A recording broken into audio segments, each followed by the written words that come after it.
Chapter 1. The Unwanted Child. James had always prided himself on his ability to lead a simple life. It wasn't that he was uninterested in the universe around him. Far from it. He had grown up with the idea of space exploration, of meeting different species, of reaching for the stars. He had always imagined himself as part of that great tapestry, somehow standing among the people who made the world a little more interesting. But that was all theory, all dreams. In practice, his life had never been more ordinary. He worked at a tech startup, lived in a modest apartment on the edge of New Haven, a city that had become a hub for both humans and alien visitors. It wasn't that he disliked his life. It was just that there were no surprises. No real excitement. Nothing worth writing home about. It was a Saturday morning, the sun barely peeking over the horizon, casting a soft light across the streets of New Haven. The air was crisp, a gentle reminder that fall was settling in. James had woken up later than usual, having no real plans for the day. After a quick breakfast of toast and coffee, he grabbed his jacket and decided to run a few errands. He needed to stock up on some supplies for the upcoming week, nothing extravagant, just the usual mundane chores. He was hoping to finish early and maybe have some time to relax before the workweek began. As he walked down the busy street toward the local store, his attention was drawn to a small crowd gathered in front of a building across the street. It was an adoption center, something that had always caught his eye, but never seemed particularly interesting. The banner outside read, "Intergalactic Adoption Center, find a child, change a life."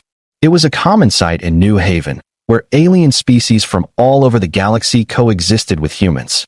James had always assumed that the children in these centers were like the ones he had seen in the news, alien children abandoned due to war or displaced by some unfortunate event. His curiosity got the better of him, and he walked over to the crowd, drawn in by the subtle but powerful magnetism of the place. He had heard stories of the center over the years, of the challenges and rewards of adopting an alien child. But he never thought it would actually be something he would consider. The idea of adopting a child, let alone an alien one, seemed foreign to him. He was no family man. He wasn't even sure if he had the emotional capacity to care for someone else's life, let alone a life so drastically different from his own. But as he got closer, he noticed something that made his stomach tighten with both confusion and pity. There, in front of the center's large glass windows, was a cradle, a small, transparent pod-like structure that held a child, a baby, to be more specific. And this child was unlike anything he had ever seen. It wasn't the eyes, though they were large, glowing, and alien in shape.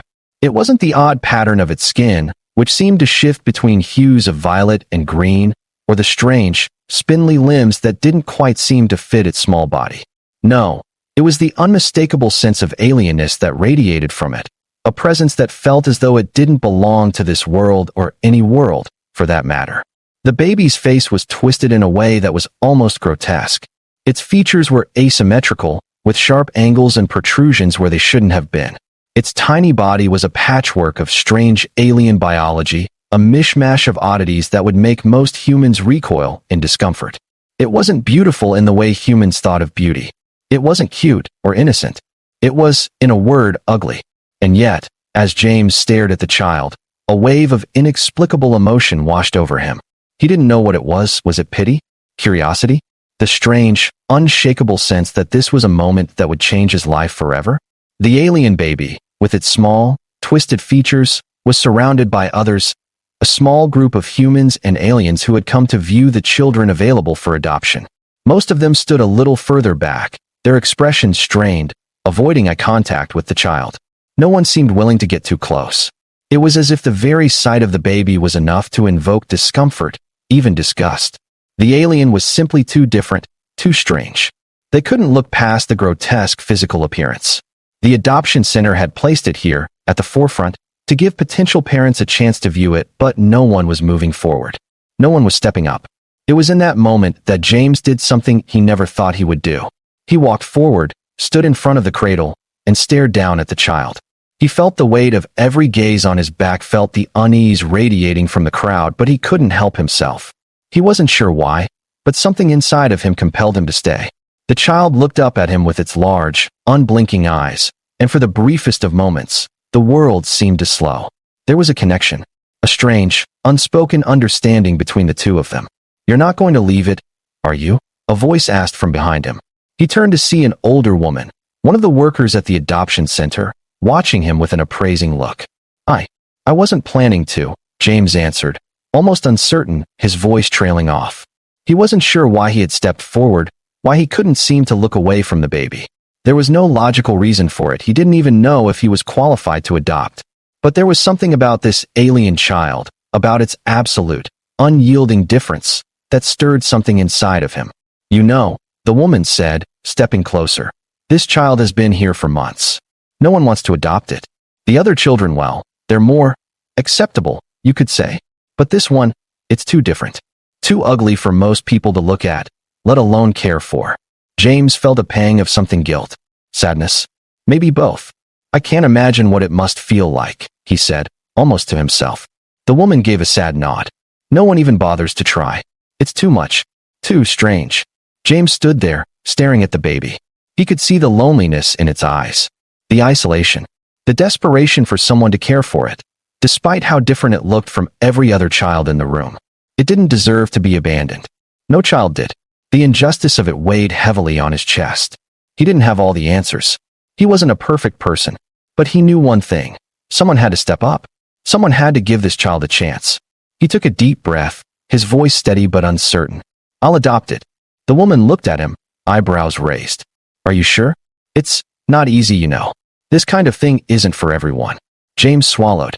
He didn't know what he was doing, but he knew what he couldn't do. Walk away. I'll do it. James stood there, his heart pounding in his chest. He had made a decision, though it wasn't a decision he had ever imagined himself making. He had walked into the adoption center thinking he would just look around, maybe ask a few questions. But standing there, looking down at the alien child, it was as if his feet had been planted firmly on a path he could not escape from. There was something about Karana ugly, grotesque, abandoned that spoke to him on a level deeper than he could have anticipated. The alien baby, despite its strange features and eerie silence, had an innocence that James couldn't ignore. Its large eyes blinked slowly, as if it was watching him, analyzing him. There was a strange intelligence in those eyes, a quiet understanding, as though it knew exactly how different it was from the rest of the children. And for a moment, James couldn't help but feel pity for the small creature, abandoned and unloved by all those who had come before him. No one wanted Karana, and yet, in the brief exchange between them, James found a part of himself willing to try. The adoption worker, Mira, still stood beside him, her eyes scanning James's face as though searching for some sign of hesitation. It was clear she wasn't expecting him to take the baby. The center had already been open for a while, and the others who had come to look at the alien children had avoided Karana. It was no surprise. Karana was different, its skin mottled in hues of purple and gray, its limbs long and spindly, and its face bearing asymmetrical features that were far removed from human norms. Its form, though undeniably alien, radiated a strange, unearthly charm. But that wasn't enough to encourage people to adopt it. There was a harsh truth about the world they lived in, one that James had come to realize long before today. Ugly was a concept often tied to rejection, to abandonment. And the alien baby was the embodiment of that truth. Are you sure? Mira asked, her voice tinged with skepticism, but also a hint of surprise. Most people take one look at Karana and walk away. It's not exactly what people are willing to adopt. James swallowed, trying to push away the nagging doubt in his mind. He wasn't sure what he was doing. He had never planned on adopting anyone, let alone an alien child with a face no one could look at without flinching. But the moment he laid eyes on Karana, something inside him shifted. It was like a magnet had latched onto his heart, pulling him toward this helpless, abandoned creature that no one else wanted to care for. Maybe it was guilt, or maybe it was something deeper, something instinctual, a need to protect something so vulnerable, so abandoned. Yes, he said, his voice firm despite the uncertainty bubbling within him. I'll adopt it. I can't just leave it here. I'm sure I can do something for the child. Mira nodded slowly, her expression unreadable. She had seen this happen before, people promising to adopt alien children out of pity or misplaced guilt, only to back out when the difficulties of raising a child from another species became too much to handle. But there was something about James that made her pause. She had seen enough to recognize when someone meant it. He was resolute, determined, in a way that she didn't expect. Perhaps it was the tenderness in his voice, the way he had spoken to the child when he first approached it. Maybe it was the quiet strength that James exuded, the kind of strength that wasn't born out of sheer willpower, but out of genuine care. Mira led him through the process quickly. It wasn't complicated, at least not at first. There were papers to fill out, waivers to sign, and standard health checks to conduct, but nothing was out of the ordinary. James was asked a series of questions about his ability to care for the child, about his home, his life. He answered them mechanically, though his thoughts were elsewhere. He wasn't concerned about the practicalities. He wasn't worried about the financial burden or the logistical difficulties of raising an alien child. All he could think about was Karana, the silent, lonely child he had just agreed to take into his home. He couldn't explain it, but it felt like the right thing to do. Hours later, after the necessary formalities were completed, James found himself standing outside the center, Karana nestled in his arms. The baby's large eyes were still wide open, and it seemed to be scanning its new surroundings with the same careful attention it had shown him earlier. It had no other signs of emotion, no crying or fussing, but that didn't seem to matter. The silence between them wasn't uncomfortable, but it was still overwhelming. James felt as though he were standing at the edge of an unknown cliff, unsure of where this path would lead, but knowing he couldn't go back. The walk to his apartment was long. The city of New Haven had a peculiar feel to it, with its mix of futuristic skyscrapers and old buildings, alien architecture blending with human designs. The city had a strange harmony, one that took getting used to. It wasn't just the blending of cultures, though. It was the reality of living in a place where different species, each with their own complexities and expectations, coexisted in a fragile balance. As James walked through the crowded streets, Karana's presence in his arms was like a weight he couldn't shake off. He had taken on something enormous, and he couldn't ignore the gravity of his decision. When they finally arrived at his apartment, James wasn't sure what to do next. He had no plan, no roadmap for raising a child, let alone an alien one. He opened the door to his small one-bedroom, stepping inside with Karana still cradled in his arms. The space was modest, filled with the remnants of a bachelor's life: a cluttered kitchen, a few mismatched chairs, and an array of gadgets he used to fill the void of boredom. It wasn't a place for a child, certainly not one as strange and vulnerable as Karana. But James was determined. He wasn't going to leave Karana alone. Not now. Not ever. He set the child down gently on the couch, where Karana curled up into a ball, its long limbs tucked close to its body, the glow of its skin dimming as it relaxed. James stood back, unsure of what to do next. The child wasn't exactly engaging with him. Karana hadn't made any sound since that brief whimper at the adoption center. Instead, it was still, calm, seemingly at peace, but distant. The lack of response was unsettling, but James couldn't let it discourage him. This child needed him, whether it expressed it or not. "All right, kid," James said, more to himself than to Karana. "This is where we start. You and me. We'll figure this out together." He wasn't sure how long it would take for him to bond with the alien child, or if it would even happen at all. He didn't know what challenges lay ahead, or what obstacles he would have to overcome. But what he did know, with a certainty he couldn't explain, was that Karana wasn't going to be alone anymore.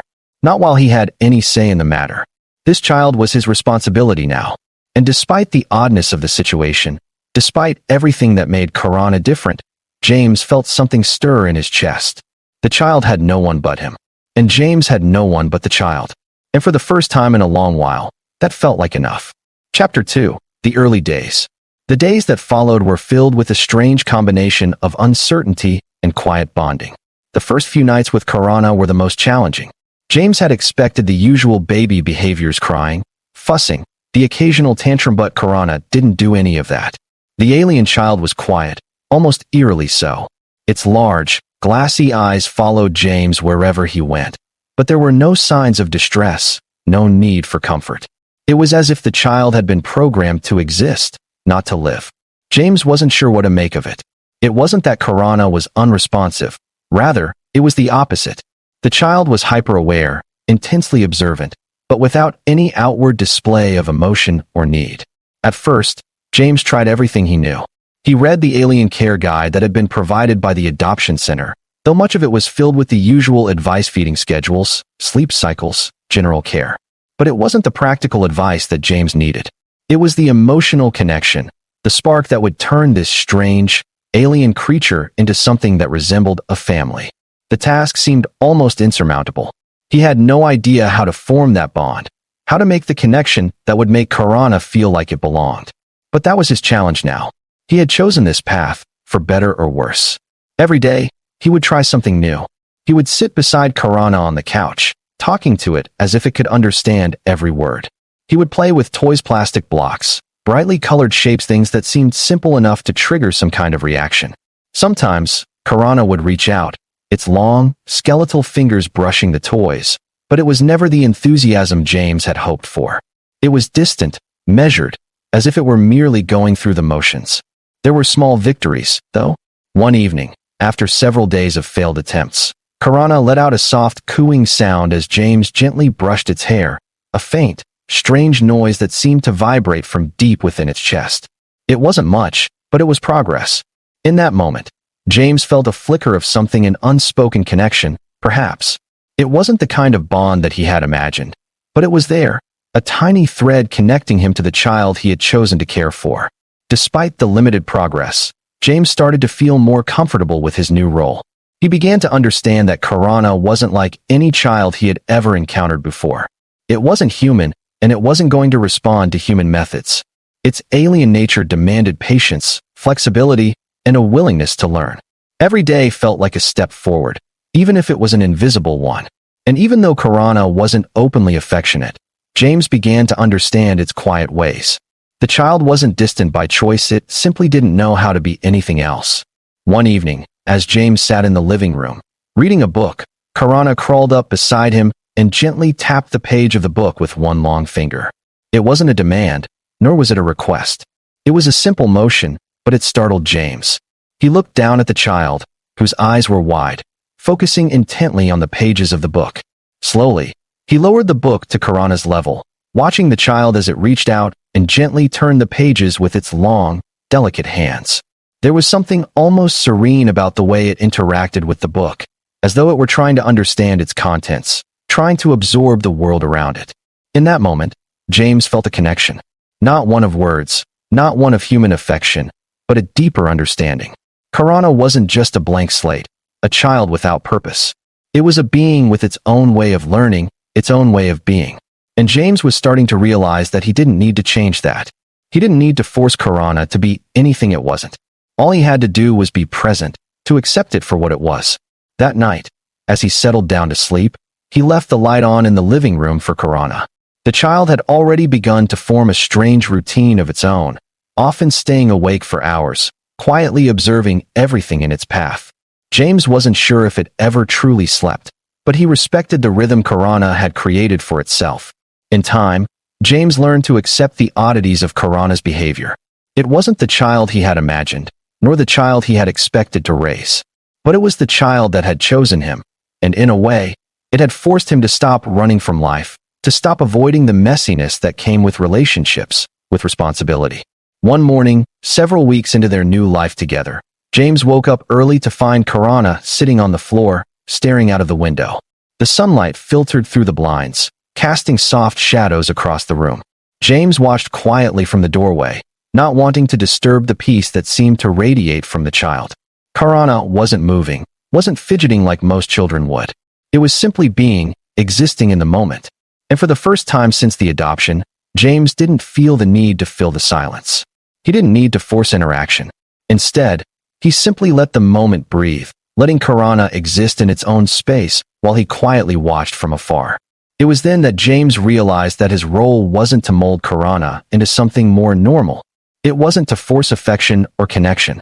It was to simply allow Karana to exist, to be the anchor the child needed, to offer stability in a world that was unpredictable and unkind. Karana didn't need to conform to human expectations. It needed understanding. It needed time. And James was willing to give both. Chapter 3: Breaking the Silence. The silence that had characterized the early days of their relationship began to wane slowly, like the thawing of a frozen lake. Karana's eyes, once distant and unreadable, started to soften, and the small gestures that had seemed so robotic were replaced with something more genuine: touches, glances, sounds. It wasn't a rapid transformation, but it was noticeable. At first, James thought he was imagining it. He thought perhaps it was just wishful thinking, the hope that Karana was beginning to trust him. But as the weeks passed, it became clear that something was shifting. One evening, as James prepared dinner, he felt a small tug on his pant leg. Startled, he turned around to find Karana standing there, its spindly fingers holding onto his clothes. For a moment, the two of them just stared at each other. Karana didn't make a sound, but the look in its large eyes was different, more intent, more alive. And then, as if something in the moment had clicked, Karana reached up, its long arms circling James's leg as it pulled itself closer. James bent down slowly, unsure of what to expect. He felt a wave of tenderness as he gently lifted Karana, his hands carefully supporting the child's thin, fragile body. He held it close, and for the first time, Karana rested its head on his chest, a small, vibrating sound emanating from deep within its chest. It wasn't a cry, but it was something close, something that was almost a purr, like the soft hum of an alien engine. It was the closest thing to affection Karana had shown him, and it was enough to fill James with a quiet joy that he had never expected. As the weeks continued to unfold, their bond grew stronger, though it was unlike anything James had ever known. He wasn't the father in the traditional sense, he wasn't nurturing or guiding Karana through typical human milestones.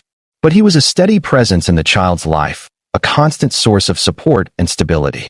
And in turn, Karana slowly began to open up, its behavior becoming less reserved, more connected to its surroundings and to James. The early days had been uncertain, awkward, and filled with self-doubt. But as time passed, James realized that perhaps the child wasn't the only one who needed to learn. Maybe, just maybe, he was being shown a new way to live, a new perspective on what it meant to truly care for someone who was different. Karana's strange, alien ways no longer seemed so alien. Instead, they became a part of their shared reality, a world that was slowly beginning to make sense. James didn't know what the future held. He didn't know how he was going to raise an alien child in a world that was still learning how to accept beings from beyond the stars. But he knew one thing for certain. He wasn't alone. And neither was Karana. Together, they would figure it out, one step at a time. As the weeks passed, James began to realize that parenting an alien child was not as simple as he had hoped. There were no clear guidelines on how to raise Karana, no set rules that explained how to care for an alien species so radically different from humanity. Every step forward felt like a leap into the unknown. He couldn't rely on the experiences of other parents, as Karana wasn't a typical child. It was far from human, and the challenges of understanding its needs only deepened as he tried to get closer to it. Karana's development was slow, but it was progress nonetheless. James had initially worried that Karana's peculiar behavior, its lack of communication, and its strange ways of interacting with the world around it, were signs of deeper psychological trauma, possibly from being abandoned or from its mysterious alien origins. But over time, James learned that the child's oddities were simply its way of existing, a reflection of its species rather than something inherently broken.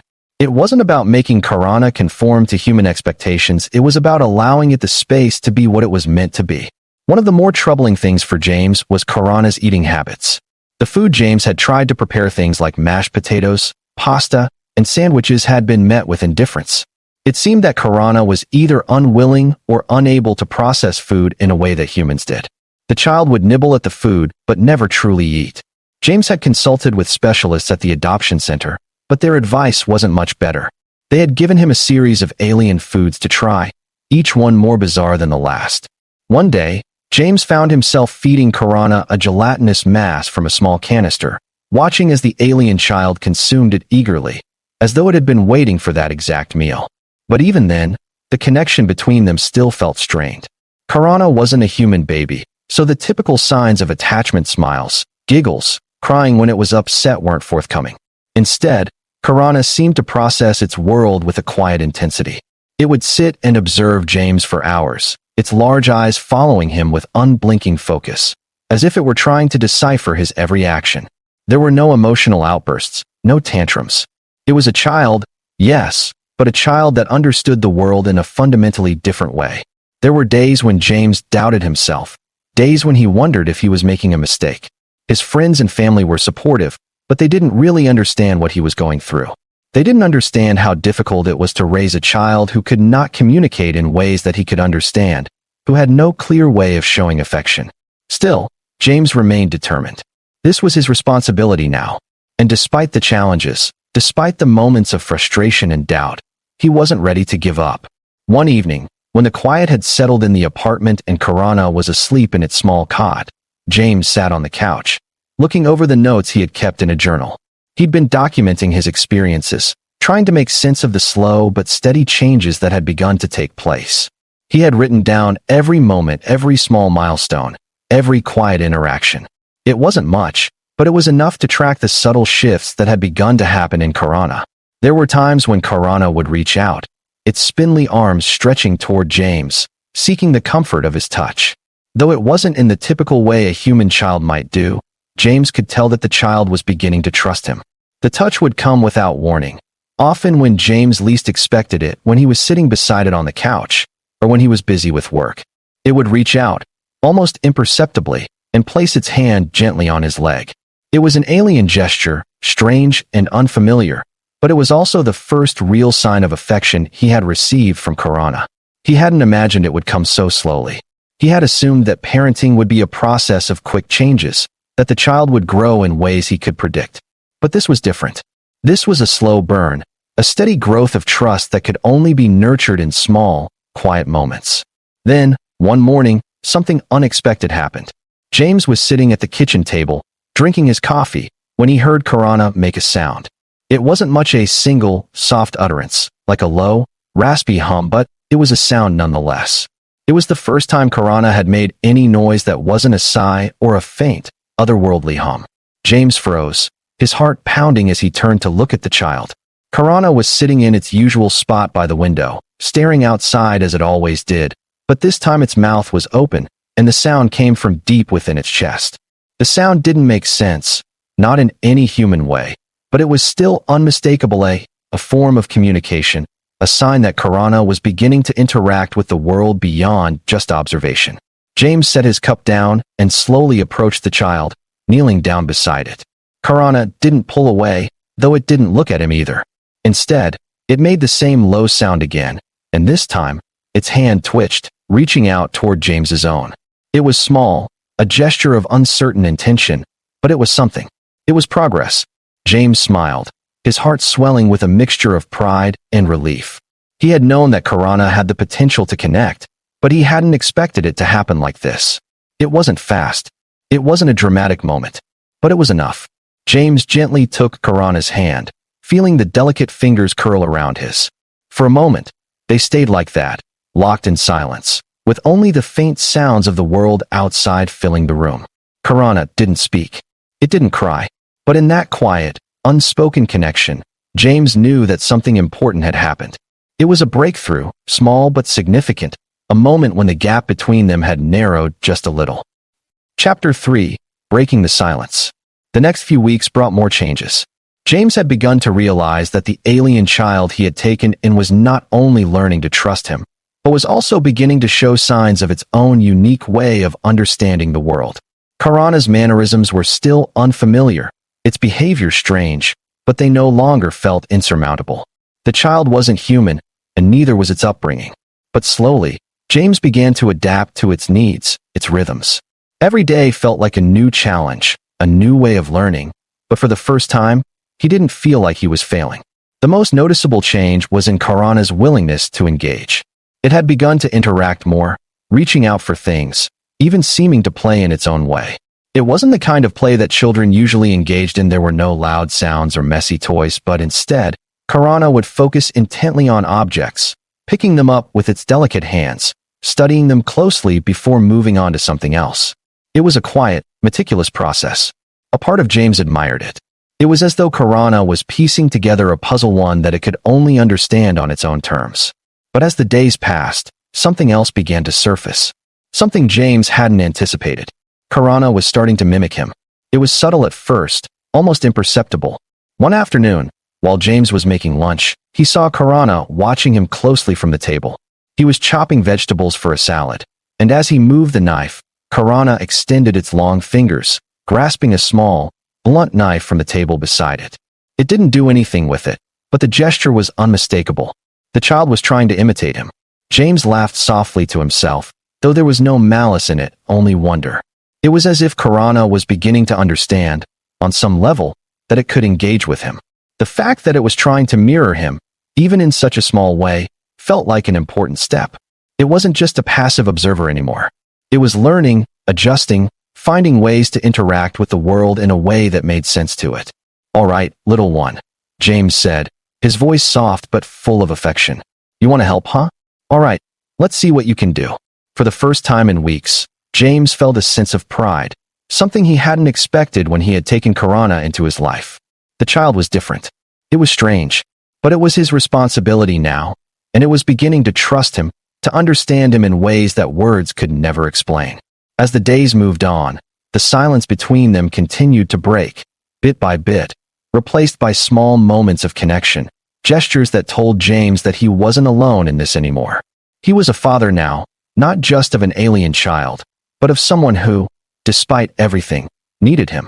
And James would never turn his back on that need, no matter how strange the road ahead might be. As the days passed, James and Karana began to settle into a routine. The early days of awkward silence and uncertainty were gradually replaced by something much more familiar, the steady rhythm of living together. Every interaction, no matter how small, brought them closer, and James began to notice the subtleties in Karana's behavior that indicated a growing sense of attachment. The alien child was learning how to trust him, how to rely on him in ways that transcended mere survival. It was slowly becoming a part of his world, and James found that he was becoming a part of its. The quiet communication continued to evolve. It wasn't until one evening, after they had spent the entire afternoon together, that James noticed a significant change. Karana had always been observant, sitting quietly and watching him as he went about his chores, but today was different. As James sat at his desk, working on some overdue reports for his job, he felt a slight pressure on his leg. Looking down, he saw Karana sitting next to him, its long, thin fingers resting gently against his pants. The child's eyes were wide, focused, and there was an almost curious expression on its face. James stopped typing, turning his full attention to the alien child. "Hey, you want to talk?" he asked softly, knowing full well that Karana couldn't respond the way humans did. But it was a start. The words came easily, as if he had already been speaking to Karana for years, as if there had been a long, unspoken connection between them. He could feel that Karana understood him, perhaps not in words, but in its own unique way. To his surprise, Karana responded, not with words, but with a gesture that spoke volumes. The alien child reached up, its spindly fingers gently brushing James's hand. The touch was delicate, almost tentative, but it was enough to send a wave of emotion through James. He had been caring for Karana for months, but this simple, unexpected touch felt like a breakthrough. It wasn't the outpouring of affection he had dreamed of, but it was something more subtle, more meaningful. Karana was acknowledging him in its own way. James leaned back in his chair, letting out a slow breath. "I get it," he whispered, his voice thick with emotion. "You don't have to say anything. I understand." The next few days brought more of these small moments, each one more significant than the last. Karana's interactions became more frequent. It started to reach for objects with purpose, to try and mimic James's actions, and even began to make more sounds, low hums, gentle clicks, and vibrations. It was as if Karana was finally starting to communicate in a way that was uniquely its own. James wasn't sure if it was a breakthrough in Karana's development or if the alien child was simply learning to adapt to its new life, but either way, the change was undeniable. The distance between them, the cold silence that had once marked their relationship, was beginning to disappear. It wasn't long before James started to notice something else, the signs of a deeper connection. Karana began to respond more to him emotionally. When he left the room, it would follow him, its long limbs trailing behind with surprising speed. If James was gone for too long, Karana would sit by the door, staring out with those unblinking eyes, as if waiting for him to return. It wasn't the typical attachment you'd expect from a human child, but it was something that told James, more than anything, that Karana was becoming a part of his life, and that he was becoming a part of Karana's. One evening, as James sat on the couch, watching an old movie, Karana crawled up beside him and sat quietly, its body curled up beside him in an almost protective manner. James didn't say anything at first, simply allowing the moment to settle in. He could feel the warmth of Karana's small form against his side, and despite all the differences between them, the unspoken bond was clear. Karana wasn't just the child he had agreed to adopt, it was becoming his family. "All right, James murmured. "Looks like it's just you and me now, huh?" Karana made a soft sound in response, almost like a purr. It wasn't much, but it was a response. A connection. And in that moment, James felt the weight of his decision, but it no longer felt burdensome. It felt right. Chapter 4. The Future Together. As the months passed, James's life began to change in ways he had never expected. What had started as an impulsive decision, an act of empathy for an abandoned alien child, had evolved into a life-altering commitment. Raising Karana wasn't easy. There were still moments of frustration, of confusion, and of uncertainty. There were days when James felt out of his depth, when he wondered if he was truly cut out for this responsibility.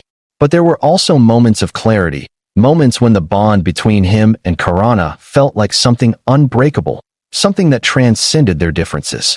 One afternoon, as they were walking through the park, Karana by his side, James couldn't help but notice how the child had changed. Its posture was more confident, its movements more deliberate. It no longer kept to the shadows, watching the world from a distance. Now, it walked beside him, its head held high, its steps a little more assured. It wasn't just surviving anymore, it was living. It had found a place in the world. And so had James. Other people still looked at Karana with curiosity, with discomfort. There was always a hint of hesitation when they saw the strange, spindly limbs, the odd proportions, the glowing eyes that seemed so foreign to human sensibilities. But Karana had stopped being an object of pity. It wasn't something to be avoided or feared.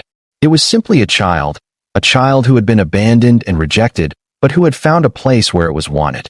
As James watched Karana interact with the world around them, something shifted within him. He had grown fond of the alien child, in ways he had never imagined. He wasn't just Karana's caretaker anymore. He was its father, in every sense of the word. The child had changed him, had shown him that there was more to life than what he had known before. It had taught him patience, compassion, and acceptance. And in return, James had given Karana something it had never had before: love.